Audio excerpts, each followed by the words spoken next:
Hello. Just before we jump into this week's podcast, this is actually a bonus podcast. I shared a spring cleaning one a couple of days ago. And one of the things we touched on was SEO.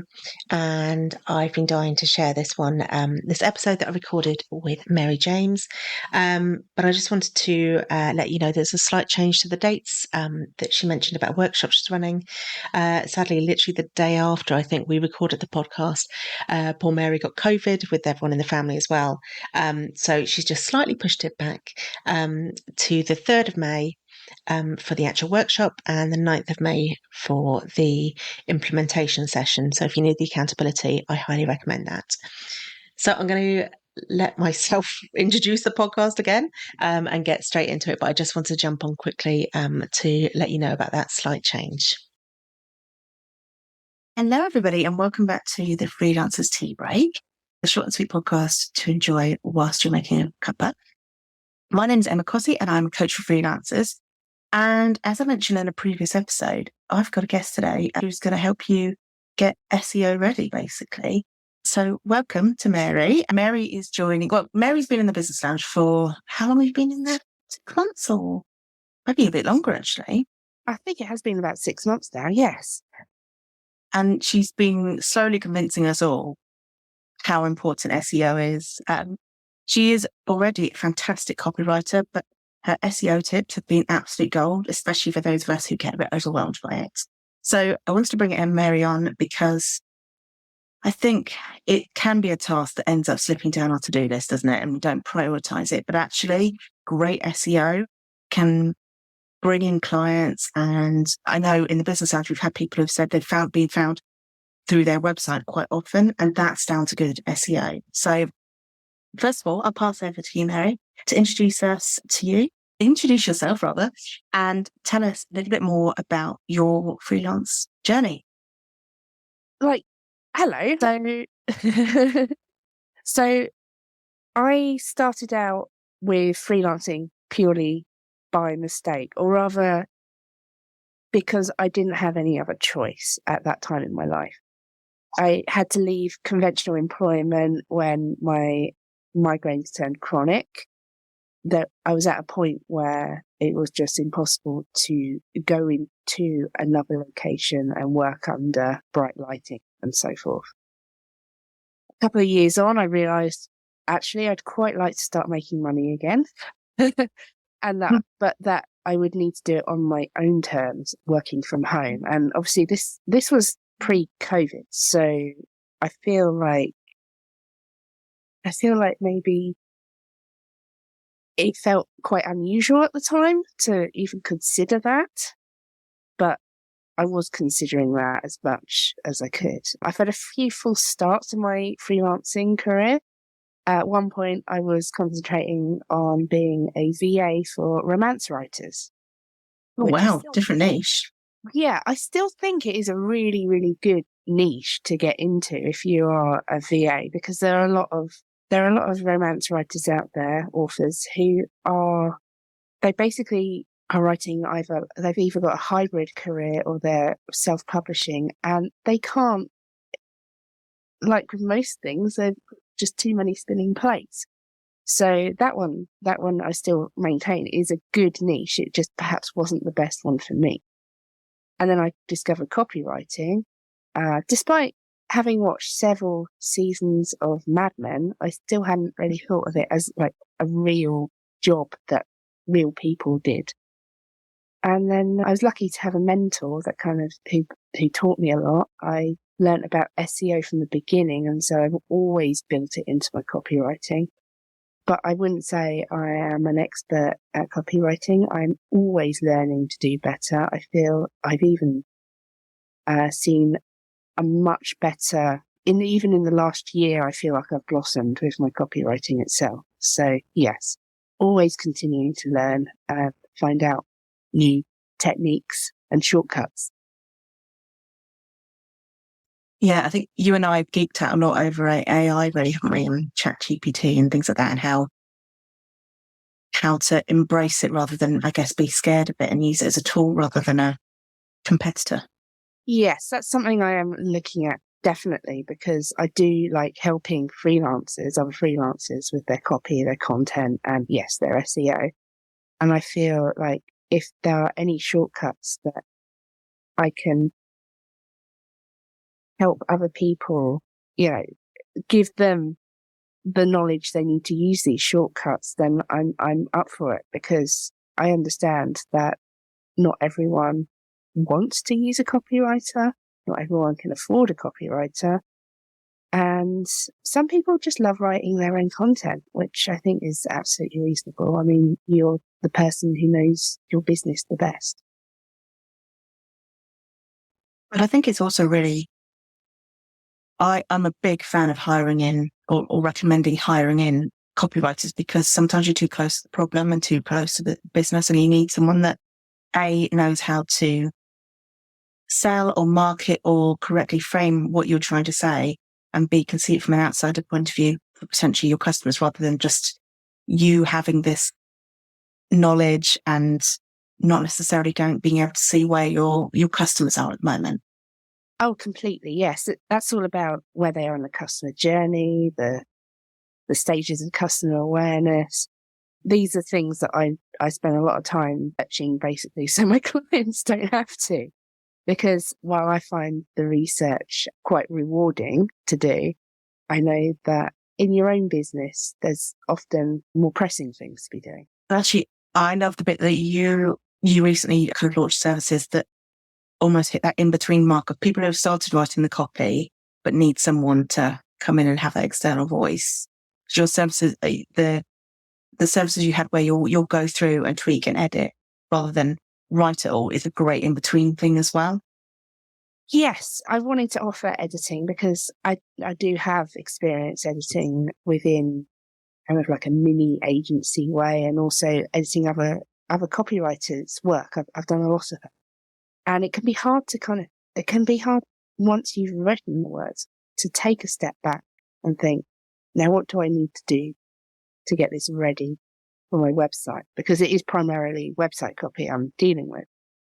And it can be a bit overwhelming. And rather than just handing you a giant copy editing checklist, though I do own one, I would rather help you with that together. And that's why we've got the different packages on my website. So let's dig into SEO. Mm-hmm. Why is SEO so important for freelancers, do you think? I think it's important because, well, first of all, it's cheap. It's cheap marketing. Yes. You can just set and forget almost. Unless I don't feel like you have to be on it, like looking at the analytics every single day of the month. Especially if you don't want to. I think it's important to keep it accessible, easy, enjoyable. So yes, it's something that you can set and forget.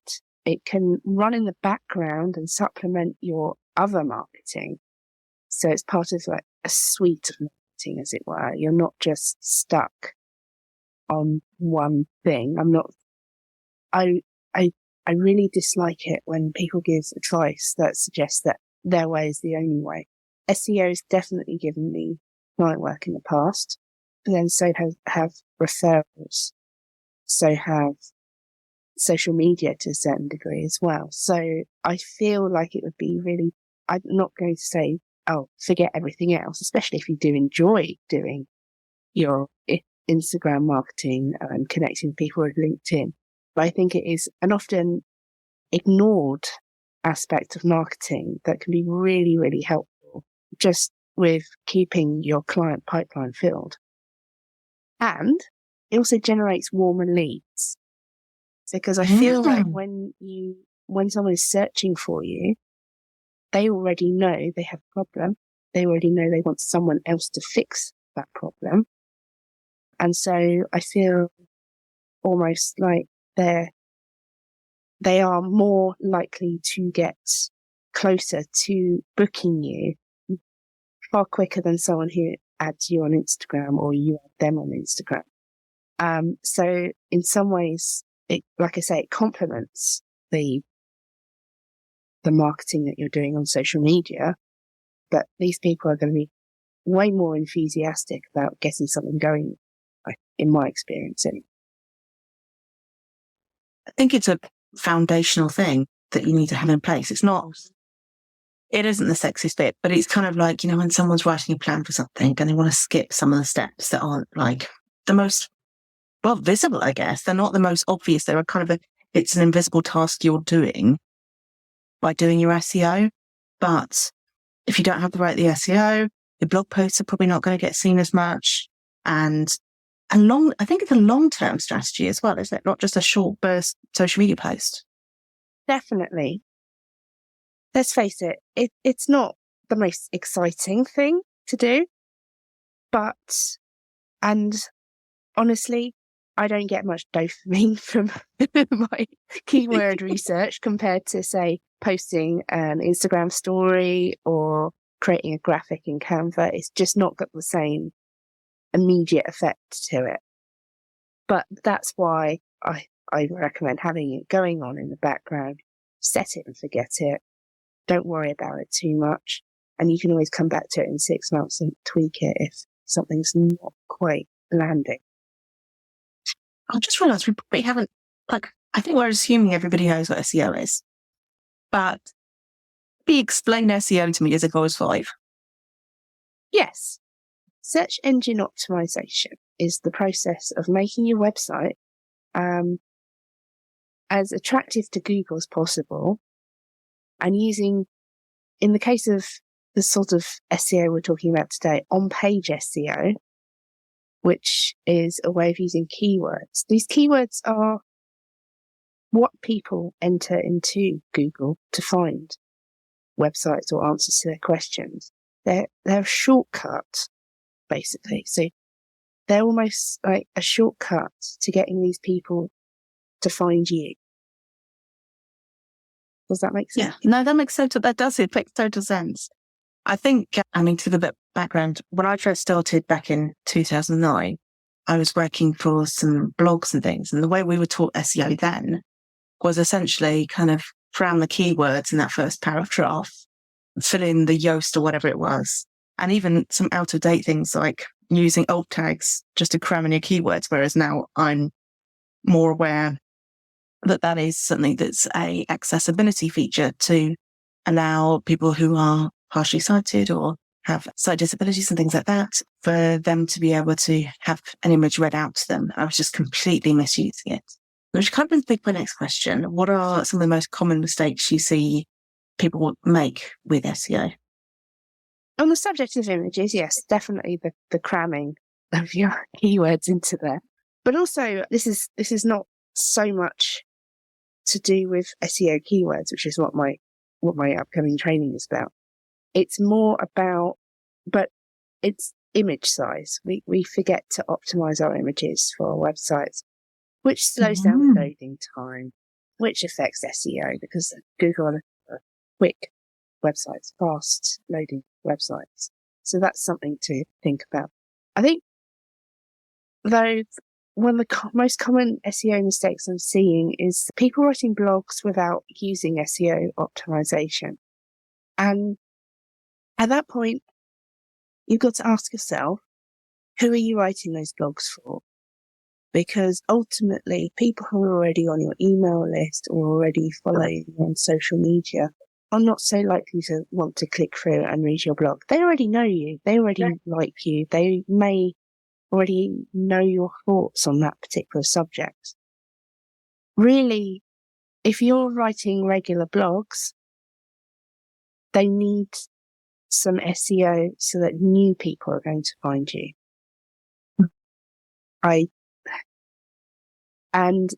I completely understand if you enjoy writing blogs, you enjoy the process of writing, and it can sometimes be a fantastic way of getting some ideas down.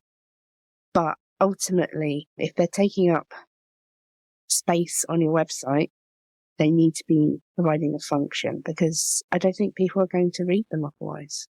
No, especially now, I think blog posts are less prevalent than they were 10 years ago, really. So you have to work a little bit harder, I think. And I definitely am guilty of just relying on Pinterest to bring in blog post traffic now. And smacking a few things into Yoast or whatever I'm using.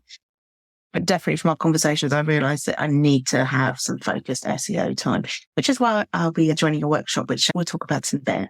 But yeah, I think it's really common to just kind of rush through it and not worry about it and just assume that people will be able to see it and it will turn up in search traffic. Yeah, and I think also, I'm just thinking about it. Yeah, unless I'm just thinking about how often I actually click through to find blogs. Whereas if I'm trying to find the answer to a question, that's when I'm Googling, I find someone's blog, I start reading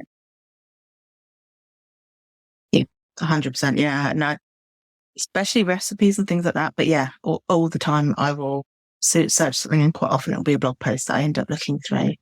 And I know I get quite a lot of traffic from new freelancers because people aren't sure where to start. They search for how to freelance or new freelancing and that sort of thing. So if you would urge freelancers to do one thing today or this week to help with their SEO, what would it be? Apart from joining a workshop, which we'll talk about in a moment. Well, I'm going to cheat a little bit and say 1.5 things. So, sorry, can't help it. But first of all, please add your location, not only to your bio, but to your footer as well.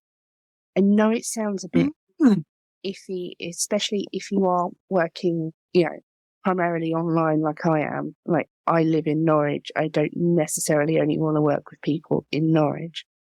But it does help because Google wants to know where you are in the world. Prospective clients want to know where you are in the world. They want to know what time zone you're in. And we're nosy people. We like to know, oh, they're from that town. I went to uni there. Or, oh, my friend's from there. They love that kind of connection. So it works for SEO, but it also works as that sense of connection. Now, I just mentioned the footer. That's the other part of this 2-for-1. If you update your footer with your location. If you do travel out to see clients, the kind of general area in which you travel out to, but also what it is you do for a living, your job title, and anything else that you think would be beneficial for people to know up front. For example, the kind of software that you use or are an expert in. Yeah. Mm-hmm. So just putting a little bit of that detail in the footer is like a really subtle way of doing it, but then it'll be across your entire website. And that's really beneficial, but the Google crawlers or whatever they're called, they will search for the footer quite often then. Yeah, the footer's one of those weird ones where you don't think about it. It's an afterthought because it's at the bottom of the page. But yeah, you can position some things in there, and because it's at the bottom of the page, I'm not saying you should keyword stuff because as we discussed earlier in the old blogging that you used to do, that's not ideal. But it can just help Google just get a better context for you and your services. I didn't know that. So I'm adding that to my to-do list after this. And actually, I found the point you made about like site speed and image sizes. It had never occurred to me that would affect SEO. But now it's obvious that obviously Google wants to find the words as quickly as possible. And the faster your site is, the better it will be. It also just wants, we're talking about Google like it's a specific entity, which I find very entertaining. The algorithms just want you to be able to suggest results that are going to load quickly, because if the results load quickly, Google's working better, more people will carry on using Google. I know they've still got quite the market share, but they still, that's because of things like this where they're trying to just give the quickest, most accurate results possible. Yeah, I feel like I've gone over to the other side. I've started using Bing now, just because I'm using, what am I using here? I'm using Microsoft's Edge, which actually turns out to be a really nice browser because you can use all the Chrome plugins and things. And they add gamification where you get vouchers and things if you search for things. So it did make me wonder the other day, actually, that they have like a theme each day and like a quiz for things that you have to Google. And that must skewer the results, really, because you're suddenly going to have loads of people looking up Mount Fiji because that's today's thing. So yeah, that actually must have a massive effect on the SEO and things. That's an interesting strategy. But notice how you just said Google when you were talking about Bing. You said, Yes, you're right. It is. I suppose it is that terminology. You Google something. It's like you hoover the lounge, but it's actually a vacuum cleaner. Whether it's a Dyson, you don't say I Dyson the lounge. You say I hoover, because even though that's the brand name. Yeah, God, you're right. I'm happy to say that although I do generalise and I use the word Google a lot, that I teach would be to do with Bing and other search engines as well. I was just trying to think of any other. Presumably there are still people out there using things like Yahoo, and that's absolutely fine. It's not though, is it? They're the people that are also using, like, what's that old Ask Jeeves and, oh no, worse of all, Internet Explorer. I don't think it exists anymore. No, I don't think so. That and Netscape are hopefully gone. But no, what I mean is SEO should work across the board. In fact, the tool I will be mostly talking about in the workshop I'm doing is actually, I just found out the other day, it works on Pinterest. Because yes, so there are strategies that you need to put into place to really make Pinterest SEO work for you. If you have a fundamental understanding of SEO generally, it should be pretty easy to pick up, I think. Brilliant. Well, that brings us nicely to the workshop. So I wanted to mention it because it's coming up. Remind me the date that you've got the workshop on? It is Tuesday the 25th of April. And then I've got an accountability session, an implementation session the following week on Tuesday the 6th of May. Basically, because it's not enough to get it all. Yeah, it's not enough to turn up to the workshop, go, this sounds good. Okay, this is a good way of doing things, and then not do anything. I'm certainly guilty of doing that in the past. I do usually need some way to get myself accountable to get the thing done. So my aim is, by the end of the accountability session, is to make sure that you've basically got a list of words, maybe even a list of words for each, list of keywords for each page on your site. Lovely. Yeah, that's the plan. Hopefully we can do that. Because I'm also going to be turning it into a course, there will be replays. I'm not expecting everyone to be able to turn up live. Life happens. And as someone with chronic illness and 2 children, boy, do I know that. So yes, there will be replays. There will be the chance to work through that workbook at the accountability session, but there will also be a replay for that. So you can basically do your own work with me session. And when I turn it into a course, you'll then get monthly Voxer support as well. Oh, wow. So, yeah, I'm going to be giving a couple of hours a month for us to go through any questions you might have. So no, Mary and I work quite similar in that we both like body doubling and love Voxer. So I know this is going to be a really good workshop. So if you've had SEO on your to-do list for months/years, this is your opportunity to get it off your list, get that website SEO friendly, and get people finding you, one in Google searches or Bing searches, in search engines, and everywhere else as well. Where else can we find you, Mary? Well, my main website is maryjameswriter.com. I'm also on Instagram, Mary James Copy. You can find me on LinkedIn, but usually through those 2 ways is the best way to get hold of me.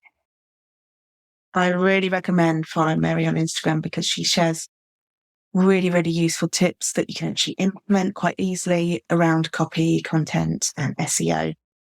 And you make it, we're going to whisper this word, fun.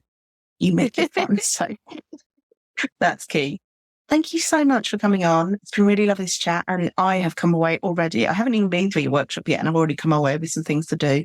So I'm really excited for the workshop. Yeah. And is there anything else you wanted to add? I don't think so. The workshop's called Sort Some SEO because it is just about getting some of it sorted. It's not about making it complicated. I don't want you to spend hours and hours on it. Just sort some SEO and have it there on your website and get on what you do best. Fantastic. Lovely. All the details will be in the show notes, as well as where you can find Mary online and also my usual social ones as well. I hope you enjoyed this, and I'd love to hear any feedback if it has given you some things to do. Have a lovely week, everyone, and see you on the next episode.